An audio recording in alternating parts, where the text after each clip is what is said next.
The wounded dragon the meteor storm hammered against. Station 7's reinforced hull, like the universe's own artillery barrage. Constance Holloway pressed her palm against the cold metal wall, feeling each impact reverberate through her bones.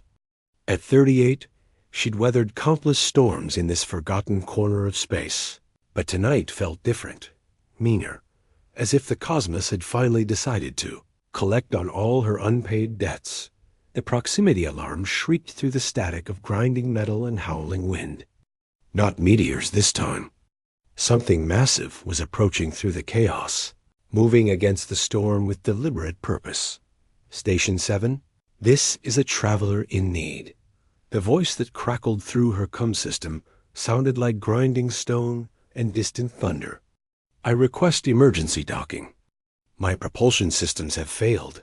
Constance's scarred fingers hovered over the response button.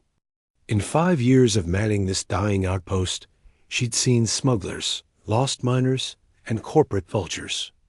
But this voice carried something ancient, something that made her spine tingle with primal recognition.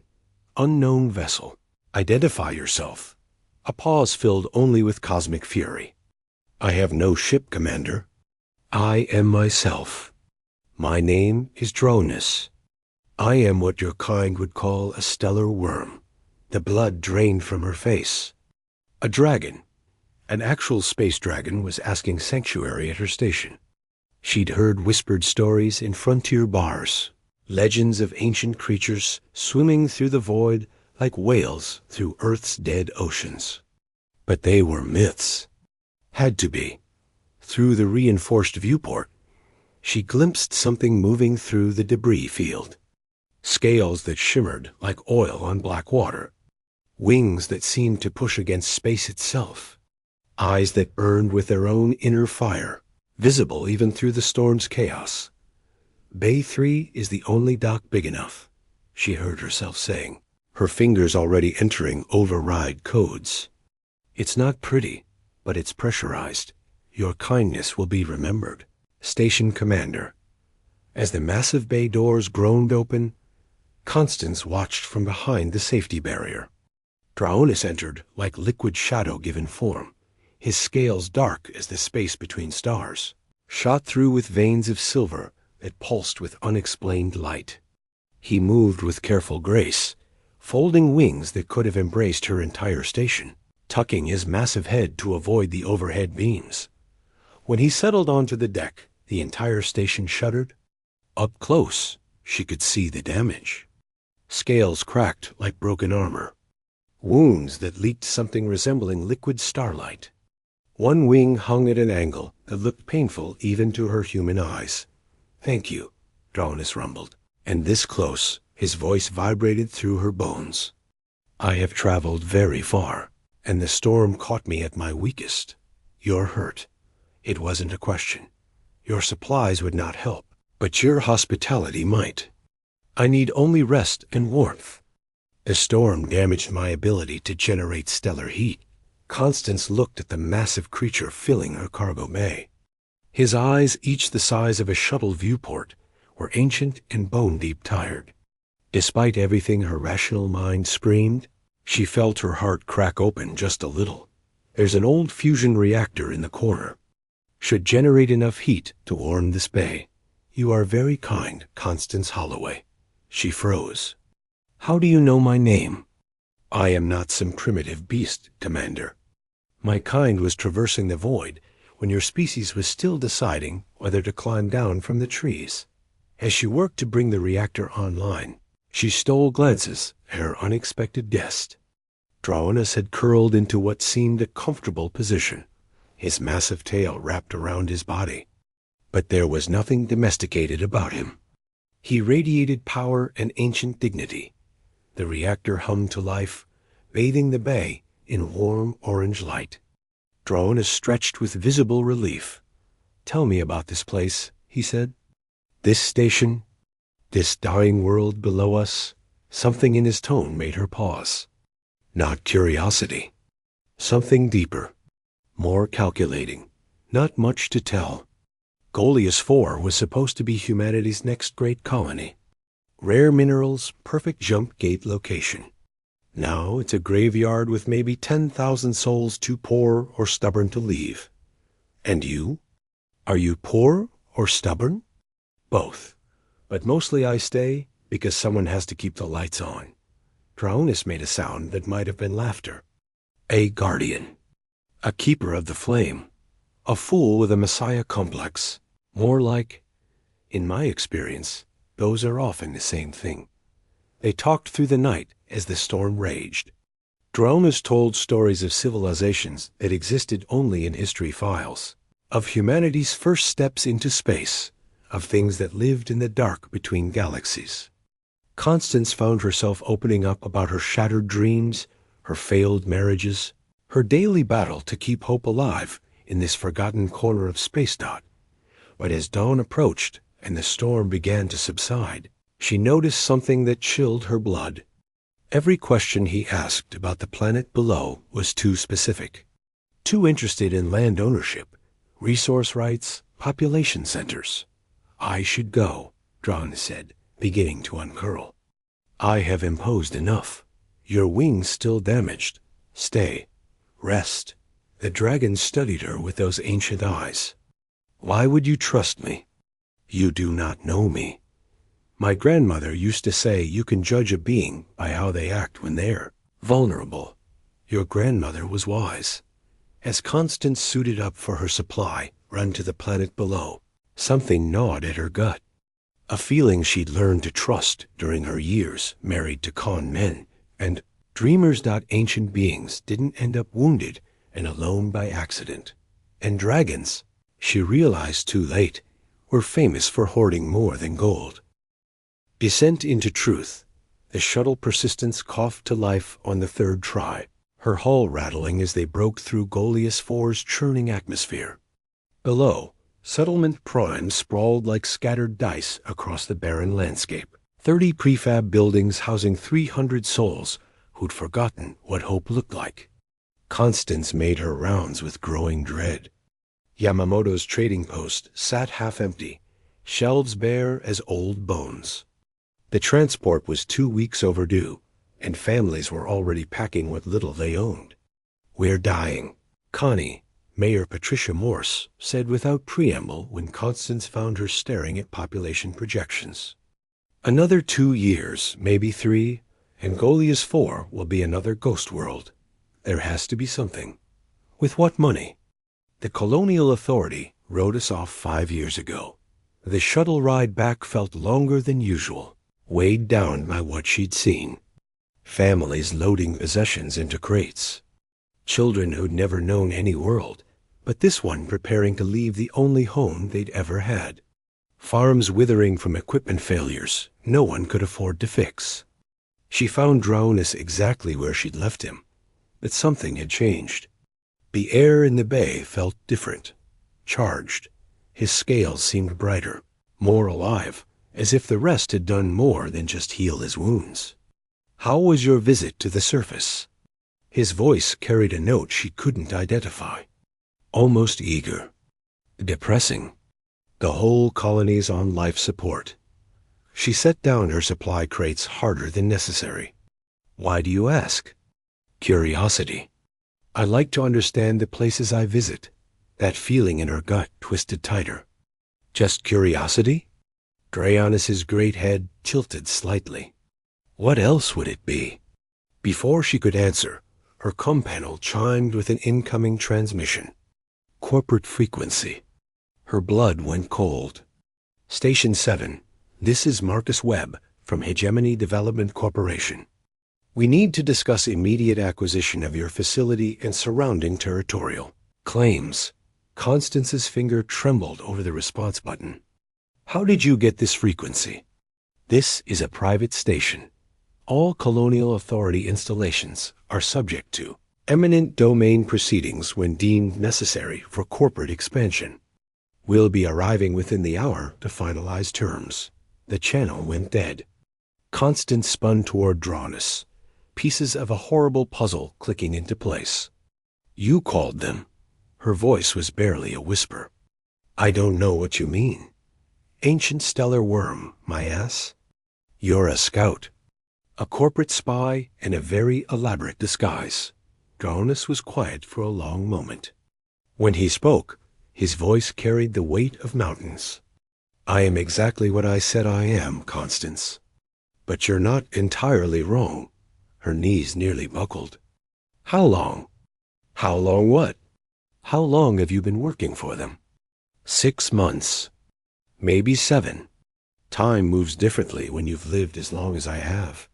The betrayal hit her like decompression, sudden and brutal. The questions about land ownership, resource rights. You were mapping it all out for them. The colony is dying anyway. At least this way, the people get compensation. Compensation? Her laugh came out sharp and broken.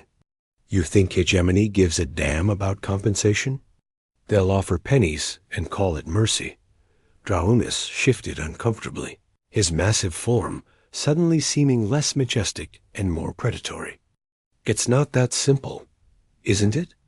Ancient Dragon needs money, so he sells out a bunch of desperate colonists to the highest bidder. Don't understand the forces at play here. Then explain them to me. She stepped closer, anger overwhelming fear. Explain how someone who's supposedly older than human civilization ends up as a corporate errand boy. For the first time since she'd met him, Draonus looked away. My kind are dying out. There are perhaps a dozen of us left in this galaxy. We need resources to survive. Habitable systems. Protected space. And hegemony promised you what? Your own solar system? A preserve. 3 systems where my people can rest without being hunted by military vessels or captured by xenobiologists. Admission hung in the air like smoke. Constance felt something precious die inside her chest. So you scout out dying colonies for them. Find the ones too weak to fight back. I find the ones that are already dead. I just help them accept it faster. With less suffering, right? That's what you tell yourself? Draonus's eyes flared brighter. You think I enjoy this? You think watching worlds die brings me pleasure? I think you've convinced yourself that being the executioner makes you merciful. They stared at each other across the cargo bay, 2 wounded creatures who'd found momentary comfort before reality reasserted its cruel dominion. The corporate shuttle will be here soon, Draonus said quietly. I could tell them you're being difficult, that the station needs to be taken by force. And if you don't? If I tell them you're cooperative, they'll offer you standard relocation compensation. Enough to start over somewhere else. Constance laughed bitterly. How generous. It's more than most get. She walked to the viewport and stared out at the storm-battered planet below. Somewhere down there, families were having their last dinners in homes they'd built with their own hands. Children were packing toys they'd never play with again. There's a third option, she said without turning around. Which is? She faced him again, and Draonus saw something in her eyes that made his ancient heart skip a beat. Something dangerous and desperate and utterly human. We fight back. The devil's bargain? Fight back? Draonus's laugh was like grinding stone. With what army? Your station has defensive capabilities, roughly equivalent to a cargo hauler. I'm not talking about firepower. Constance moved to her workstation, fingers dancing over holographic displays. I'm talking about information. What information? The real reason hegemony wants Goliath 4. It's not the mineral rights or the real estate. She pulled up geological surveys, her grandmother's old prospecting data. There's something else down there. Something your corporate friends didn't tell you about. Draonus shifted closer, his massive head lowering to study the displays. I don't see anything unusual, because you're looking in the wrong spectrum. Constance switched to deep core resonance scans. My grandmother wasn't just a drunk and a gambler. She was also one of the best geologists in the sector. Look at these patterns. The data showed a vast network of crystalline formations deep beneath the planet's crust, pulsing with a faint but unmistakable energy signature. Quantum crystal matrices, Draonus breathed. But that's impossible. Natural quantum crystals don't form in planetary cores. Except they did. Enough refined quantum crystal to power a small fleet for centuries. Or to fuel something much more interesting, such as... Constance turned to face him fully. Interdimensional research. The kind that could open permanent gateways to other realities. The kind worth killing an entire colony to keep secret. The implications hit Draonus like a physical blow. Hegemony hadn't hired him to spout a failing colony. They'd hired him to clear out witnesses to the greatest xenological discovery in human history. They played me, he said quietly. They played both of us. Question is, what are we going to do about it? Before Draonus could answer, proximity alarms chimed. 3 ships dropping out of hyperspace, corporate signatures blazing across the scanner displays. They're early, Constance muttered, watching the lead vessel assume an attack position. And that's not a negotiation fleet. The CUM system crackled to life.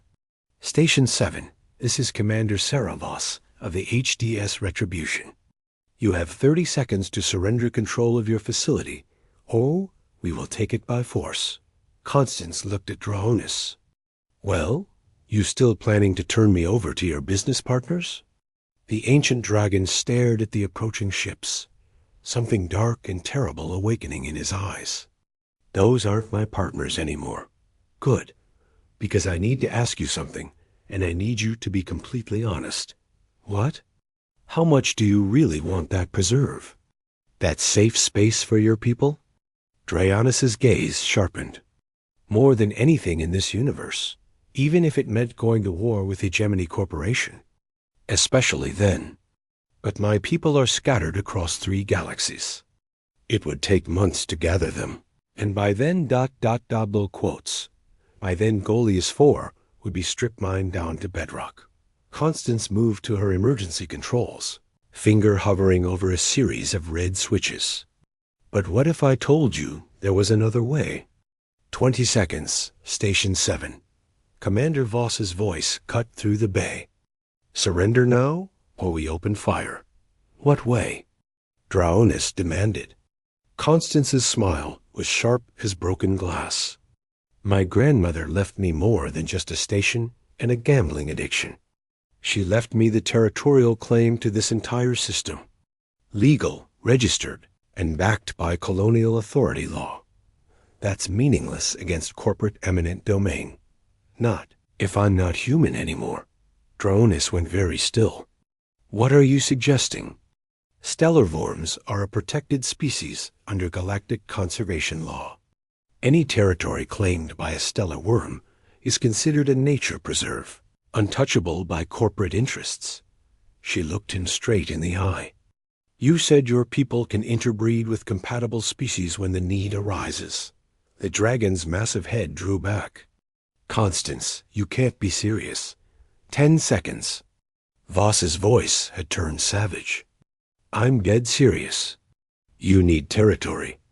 I need to protect these colonists. We both need to stop Hegemony from getting their hands on those crystals. The transformation is irreversible. You would be giving up your humanity forever. My humanity hasn't done much for me lately. Draonus stared at her with something that might have been awe. The pain would be extraordinary. The process takes days. And there's no guarantee you'd survive. But if I did? If you did, you'd be something new.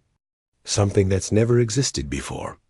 A hybrid with the legal standing to claim this entire system as sovereign territory. The first missile struck Station 7's shields, sending shockwaves through the hull.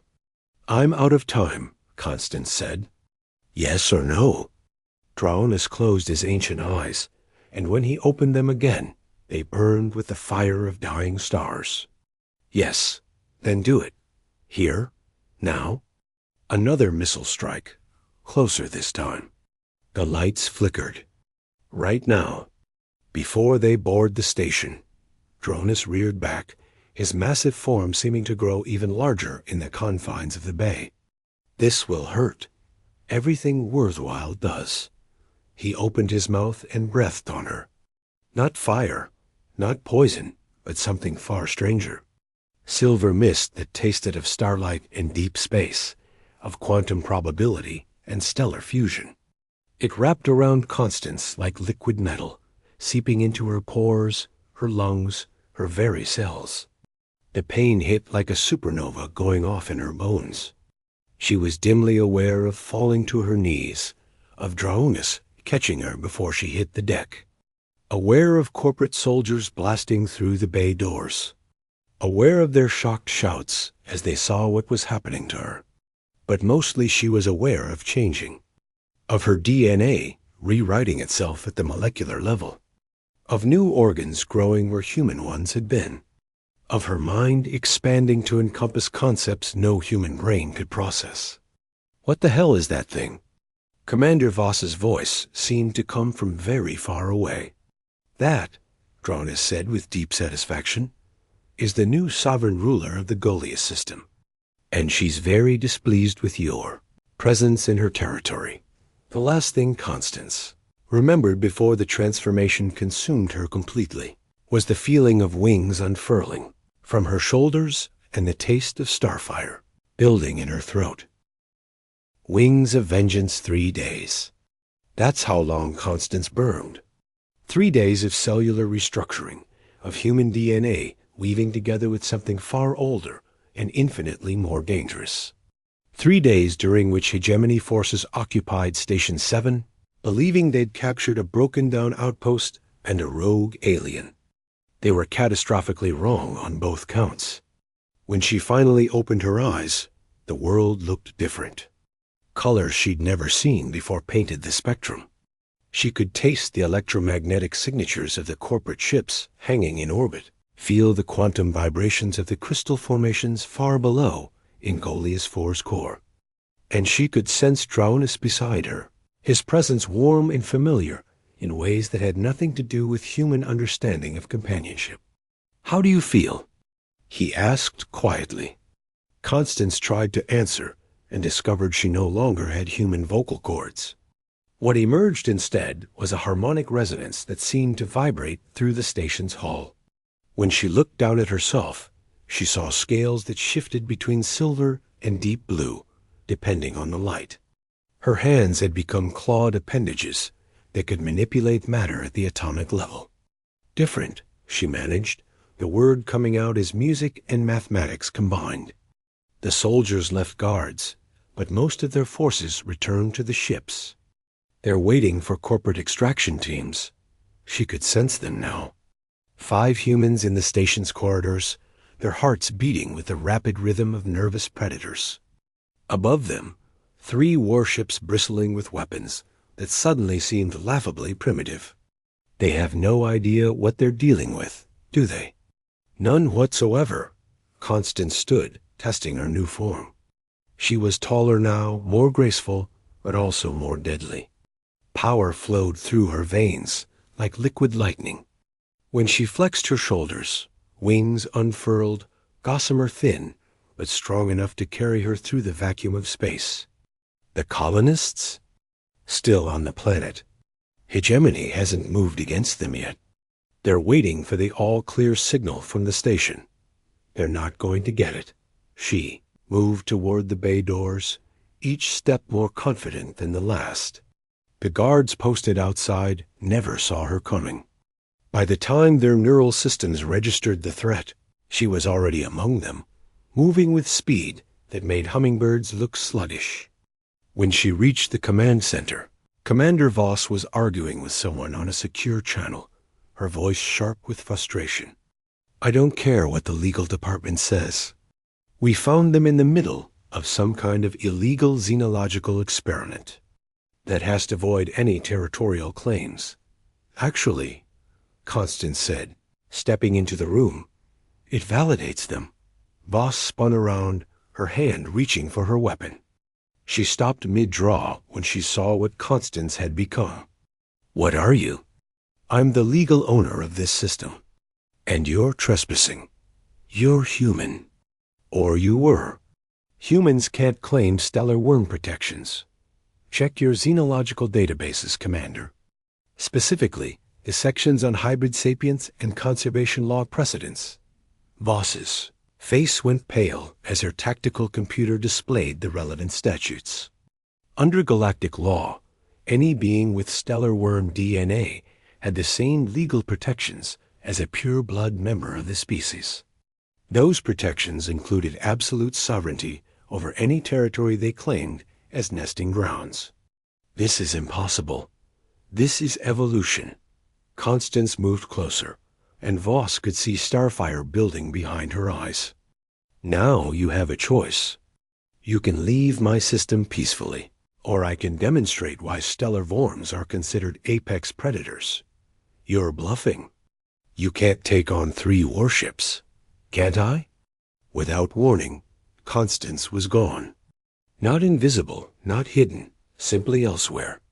The station's hull groaned as something massive struck it from the outside. Emergency klaxons began wailing as pressure alarms went off throughout the facility. Through the viewport, Voss watched in horror as Constance's hybrid form moved through space like a living weapon. She struck the Retribution's hull with claws that could cut through military-grade armor plating, then danced away from return fire with impossible grace. The second ship, the Dominion, tried to target her with its main batteries. Constance responded by breathing a stream of coherent energy that sliced through, their forward shields like they were tissue paper. But it was what she did to the third ship that truly demonstrated the magnitude of hegemony's mistake. The Supremacy attempted to retreat, its captain recognizing that they were facing something beyond their capability to handle. Constance caught up to them just as they were charging their hyperspace engines. She didn't destroy the ship. Instead, she placed her clawed hands against its hull and did something that defied every law of physics Voss thought she understood. The Supremacy began to change, its metal hull flowing like liquid, reshaping itself according to Constance's will. When she was finished, what had once been a warship was now a twisted sculpture of metal and circuitry, its crew trapped inside but unharmed. A message written in a language that bypassed the translator and spoke directly to the mind. This is mercy. Do not test me again. Voss found herself alone in the command center, staring out at the impossible sight of 2 corporate warships fleeing at maximum burn while their sister ship hung in space, transformed into a monument to hubris. Constance materialized beside her, no longer the desperate station operator who pleaded for help 3 days ago. She was something new now, something that existed in the spaces between human and alien, between mercy and vengeance. You have 12 hours to evacuate all hegemony personnel from my system, she said, her voice carrying harmonics that made Voss's bones ache. Any who remain after that will be considered hostile invaders. This won't stand. Corporate will send fleets. Military fleets. Let them come. Constance's smile revealed teeth that could bite through starship hulls. I'm curious to see how many ships they're willing to lose before they accept that Gullius 4 is no longer for sale. Voss backed toward the exit, her hands shaking.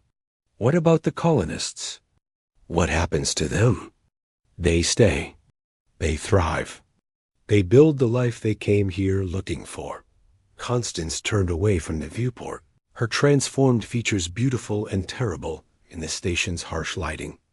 And they do it under the protection of someone who understands what it means to be thrown away by those in power. As Voss fled toward the shuttle bays, she couldn't shake the feeling that she'd just witnessed the birth of something unprecedented. Not just a hybrid being, but a new kind of sovereignty. One that couldn't be bought, conquered, or negotiated away.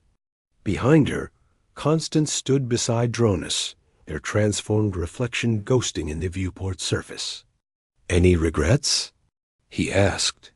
She considered the question, tasting the quantum foam that danced at the edge of her perception, feeling the pulse of the crystal formations far below, sensing the relief and joy of 10,000 colonists who would wake tomorrow in homes they'd thought they'd lost forever. Ask me in a century. Sovereign stars 6 months after the transformation. Constance stood on the observation deck of what had once been Station 7 and was now the administrative center of the Golius Preserve. The station had grown, expanded by technology that blended human engineering with stellar worm biotechnology. Living metal flowed like water, reshaping itself according to need and desire. Below on Golius 4, the colonies thrived. Brennan's water pumps hummed with quantum efficiency. The Okara's crops grew in soil enriched by crystalline dust that accelerated photosynthesis. The Petrov's mines yielded more ore in a month than they'd previously extracted in a year. All of it protected by galactic law that recognized Constance as the sovereign ruler of a stellar worm preserve. Untouchable, unassailable, free. The corporate council sent another envoy, Draonus said, materializing beside her with the fluid grace their kind had perfected. 6 months of shared existence had taught them to communicate without words, their thoughts intertwining like cosmic currents. What did they want this time? The same thing they always want. Access to the quantum crystals. They're offering a partnership. 50-50 split of all extracted materials. Constance's laugh was musical, carrying harmonics that made the station's walls resonate in sympathy. 50-50 of materials they have no legal right to touch. How generous. They're getting desperate. 3 other corporations have discovered quantum crystal deposits in their territories, but none as pure or extensive as ours. They need what's down there. Need. Constance tasted the word, finding it bitter. Funny how that works. When we needed help, needed supplies, needed basic human compassion, they couldn't be bothered. Now they need something from us, and suddenly we're worth their attention. Through the vast viewport, she watched a group of stellar worms gliding through the void between the system's outer planets. Draonus's people, drawn by the promise of sanctuary. They came alone at first, then in pairs, finally in family groups. The preserve was becoming what it was meant to be, a refuge for an ancient species on the edge of extinction. Do you miss it? Draonus asked suddenly. Miss what? Being human. Being limited to one form, one perspective, one brief lifetime. Constance considered the question. She could feel the pulse of every living thing in the system now. Could taste the solar wind, hear the songs that planets sang as they turned. Could perceive probability streams and quantum fluctuations that human senses couldn't even imagine. But she could also remember what it felt like to be small, to be fragile, to care so deeply about things that lasted mere decades that it felt like the universe depended on them. I miss the simplicity, she admitted, when the biggest problem in my world was keeping the life support systems running for another month. And now? Now I'm responsible for the survival of an entire species, for protecting 10,000 colonists from corporate predators, for making decisions that will echo through centuries. She turned to look at him, her transformed features beautiful in ways that transcended human concepts of attractiveness. It's terrifying and exhilarating and absolutely exhausting. You could step back. Let others make the hard choices, could you? If your people needed you? Draonus was quiet for a long moment. No, I suppose I couldn't. They stood together in companionable silence, 2 beings who had chosen to become something greater than either could have been alone. Outside, the stars wheeled in their eternal dance, indifferent to the small dramas being played out on insignificant worlds. There's something else, Draonus said eventually. The quantum crystals. They're not just power sources. Constance's attention sharpened. What do you mean? I've been studying the resonance patterns. They're not naturally occurring formations. They're a technology, left behind by someone else. Something else. The implications hit her like solar wind. The precursors? Maybe. Or something even older. The crystals don't just store energy, Constance. They store information, memories, the accumulated knowledge of an entire civilization. She closed her eyes and extended her senses downward through kilometers of rock and metal to the pulsing heart of the crystal network. Now that she knew what to look for, she could feel it. Intelligence. Vast, ancient, and utterly alien. "They're still there," she whispered. Not gone, dormant, waiting for someone worthy to wake them up. The weight of responsibility settled on her shoulders like a mantle made of gravity itself. It wasn't enough to protect the colonists or preserve the stellar worms. She was the guardian of something immeasurably precious, something that could change the course of galactic civilization. What do we do? What we've always done. We protect what matters. We keep the lights on.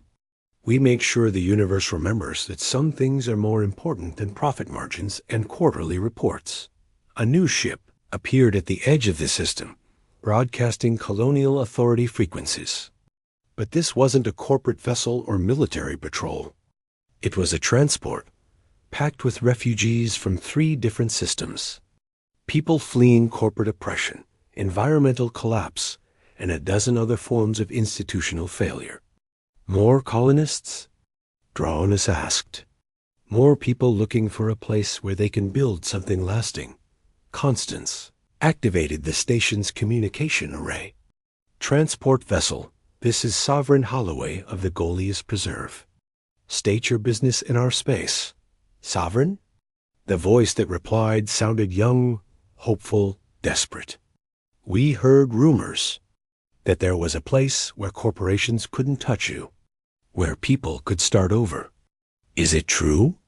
Constance looked out at the thriving colonies below, at the stellar worms dancing through the void, at the sleeping intelligence that pulsed in the planet's core. She thought about lonely stations and failed marriages, about dreams deferred and hope postponed, about the choice between safety and greatness, between survival and significance. Yes, she said finally. It's true. Welcome to Goliath 4. Welcome home. As the transport began its descent toward the planet's surface, Constance felt something she hadn't experienced in years. Not just hope, but certainty. They had built something worth preserving here. Something that would outlast corporate empires and military conquests.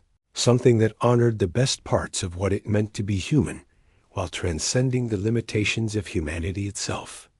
In the depths of space, ancient intelligences stirred in their crystalline dreams, sensing the presence of worthy guardians at last. And in the colonies below, children who had never known fear of eviction played in streets that would never again echo with the sound of corporate boots. The universe was vast and cold and often cruel, but in this one small corner of it, something beautiful had taken root. Something that would grow and spread and remind the stars themselves that even in the darkest times, there were those willing to sacrifice everything to keep the lights burning. Constance reached out and took Draonus's clawed hand in her own, their transformed fingers intertwining with perfect symmetry. Together, they had become something the universe had never seen before, guardians who understood both the price of power and the value of compassion. Ready for whatever comes next? He asked. She squeezed his hand, feeling the pulse of starlight in his veins that matched the rhythm in her own. With you? Always. Outside their window, the last of the transport ships touched down on Goliath 4's surface, carrying dreams and desperate hope toward a world that would nurture both. In the planet's depths, ancient crystals hummed with patient wisdom, waiting for the day when their guardians would be ready to unlock the secrets of civilizations that had learned to transcend death itself. And in the space between stars, other stellar worms felt the call of sanctuary and turned their great wings toward home. Some stories end with explosions and grand gestures. Others end with quiet moments of profound transformation, where 2 broken souls discover that healing is possible when you're brave enough to become something entirely new. This was one of the latter. The end